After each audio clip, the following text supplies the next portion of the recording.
আসসালামু আলাইকুম। আশা করি সবাই ভালো আছেন। আজকে আমি ভ্যাট নিবন্ধন নিয়ে আলোচনা করব। অতএব কোন কোন ব্যক্তি বা প্রতিষ্ঠান ভ্যাট নিবন্ধন বাধ্যতামূলক। ভ্যাট আইনের ধারা 4-এ ভ্যাট নিবন্ধন সম্পর্কে বলা হয়েছে।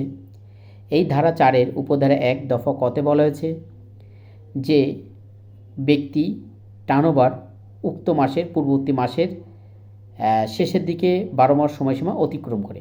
অর্থাৎ সহজে বলতে গেলে যে ব্যক্তির টার্নওভার 3 কোটি বা তার ঊর্ধ্বে অবশ্যই তাকে ভ্যাট নিবন্ধন নিতে হবে। এখন আসেন, এই যে পূর্ববর্তী মাসের 12 মাস সময়সীমা অতিক্রম বলতে এখানে কি বোঝানো হয়েছে?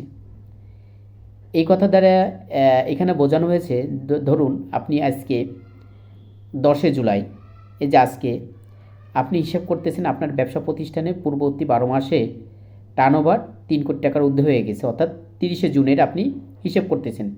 30শে জুন 2024 সালের যে আপনার 12 মাসের ইনকাম আপনি আজকে 10 জুলাই আপনি হিসাব করলেন যে আপনার টার্নওভার 3 কোটি টাকার ঊর্ধ্বে হয়েছে। তখন আপনি ওই 10 জুলাই বা তারপরে অবশ্যই আপনি ভ্যাট নিবন্ধনের জন্য আবেদন করবেন। এখন আপনার ভ্যাট নিবন্ধনের জন্য ওই 10 জুলাই বা পরবর্তী মাসে যখনই করেন না কেন, আপনার ভ্যাটের কার্যকারিতা শুরু হবে কিন্তু 1 জুলাই থেকেই। এরপরে দফা খতে বলা হয়েছে যে ব্যক্তি টার্নওভার প্রাক্কলিত টার্নওভার উক্ত মাসের পরবর্তী মাসের শুরুর দিকে আপনার 12 মাস সময়সীমা পরবর্তী মাসের 12 মাস সময়সীমা অতিক্রম করে। শুরুর দিকে পরবর্তী মাসের 12 মাস সময়সীমা অতিক্রম করে। এখন এখানে 12 মাস সময়সীমা অতিক্রম বলতে কি বোঝানো হয়েছে?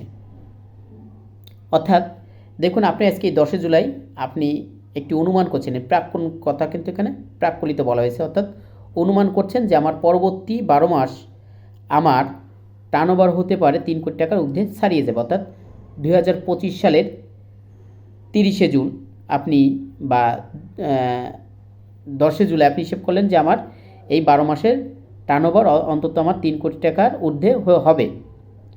তখন কিন্তু আপনার ভ্যাট নিবন্ধনের জন্য আবেদন করতে হবে।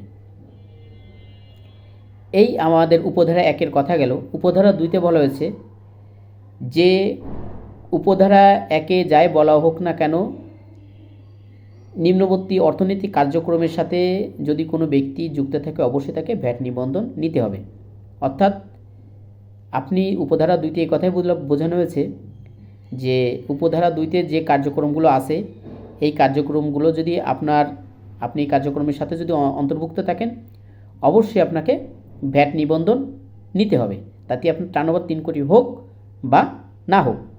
সেই কার্যক্রমগুলো কি?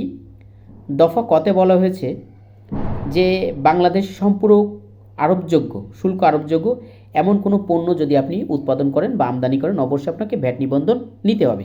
তাতে আপনার টার্নওভার 3 কোটি হোক বা না হোক।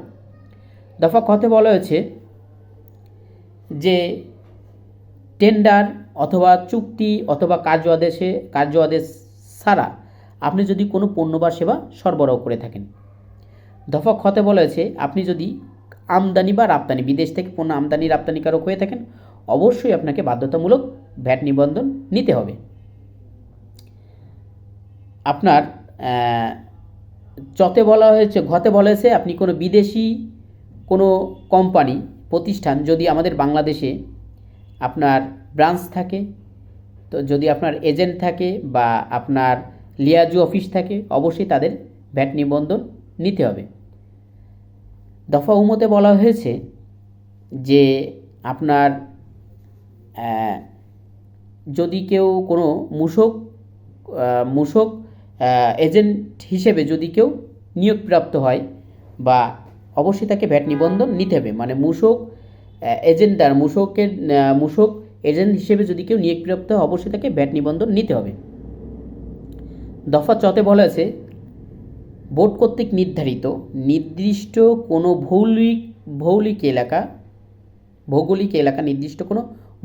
এলাকা বা নির্দিষ্ট কোনো পণ্য বা সেবা যদি কেউ উৎপাদন বা সরবরাহ করে থাকে অবশ্যই তাকে ভ্যাট নিবন্ধন নিতে হবে।